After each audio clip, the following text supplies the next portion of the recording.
Good day, everyone.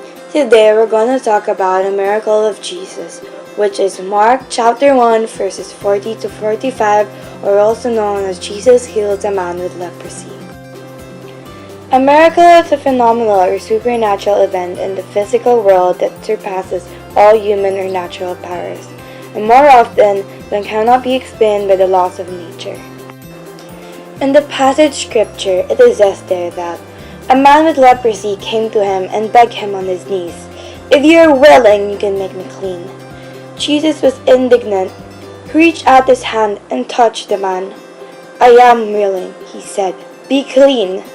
Immediately, the leprosy left him and he was cleansed. Jesus sent him away at once with a strong warning.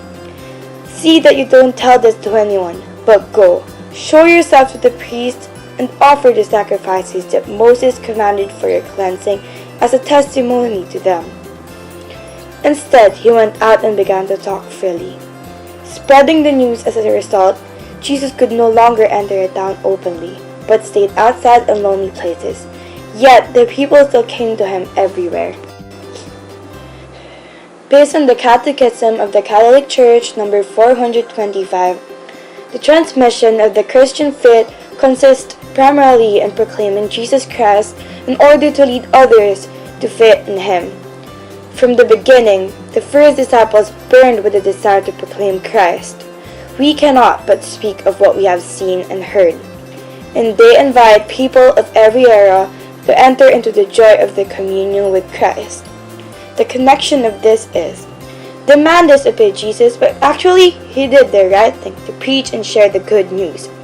He cannot do but speak from what he has seen and heard. That moment when the man told the people of Jesus, God gave followers and were enjoying of what they were doing, saying and hearing. What the church teaches us is that we should proclaim and share the good news like what the others did to give joy with the communion with Christ. Based on the story of Lavrel Simmons, there are two things in his life that push him to the brink of losing faith. First was the death of loved ones. The second is not unlike that of waiting parents who desire nothing more than to give a needy child their own home and family. For him, witnessing the plight of orphans firsthand seemed like enough reason for losing faith. It appeared to him that God had forgotten the orphans' warehouse in the vast orphanage, where he found out his 5 children.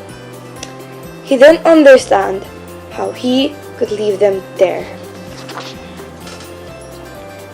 Strangely, witnessing miracles that happen in our own adoptions is not what kept him from losing faith. If anything, the evidence of miracles made him more cynical. Why was God playing favorites? Wouldn't the perfect father love all his children equally? Why couldn't parents who wish to give homes and families to orphans accomplish their goals? Why couldn't children who wanted nothing more than their own homes and families be provided to waiting parents? As he witnessed miracles and heard of others, he questioned God's universal love for his children. How ironic it is that if we are not careful, miracles can lead us towards losing faith. It took far long for him to learn that the most important miracles that does not spare physical pain and death. It does not provide material things or even basic sustenance.